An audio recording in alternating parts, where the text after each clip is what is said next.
This is a symbol too. But is it God's supreme gift of his only Son we adore?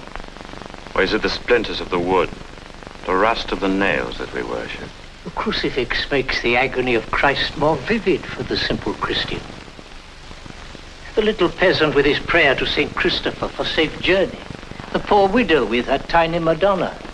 The soldier going into battle with his rosary. Yes, even the Duke with his noble gifts to Christ's church. Would you take all these away? Doctor, you are the people's priest.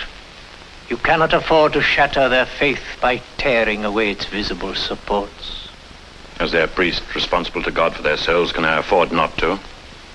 Symbols to inspire devotion, yes. But crutches to uphold a tottering faith? Doctor, whence all this sudden doubt? This is no sudden doubt, but a growing certainty.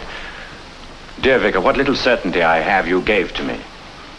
You heard my sin. You sent me to Rome to fortify my faith. You sent me to Scripture to find my God. You brought me here to Wittenberg to preach his word.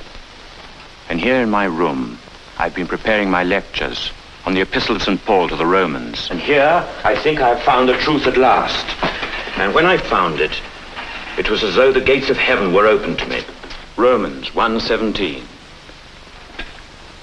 Justitia enim Dei. Justitia enim Dei, for the righteousness of God is revealed from faith to faith. As it is written, the just shall live by faith. And so? Worthy Vicar, do we find anything here of relics? By faith man lives and is made righteous, not by what he does for himself. Be it adoration of relics, singing of masses, pilgrimages to Rome, purchase of pardon for his sins, but by faith in what God has done for him already through his Son.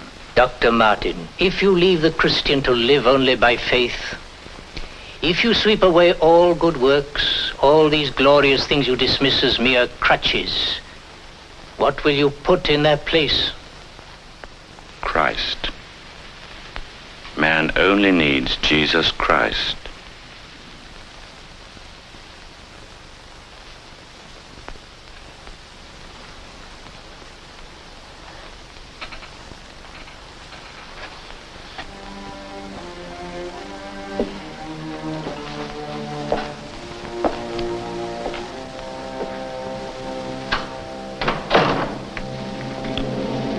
The just should live by faith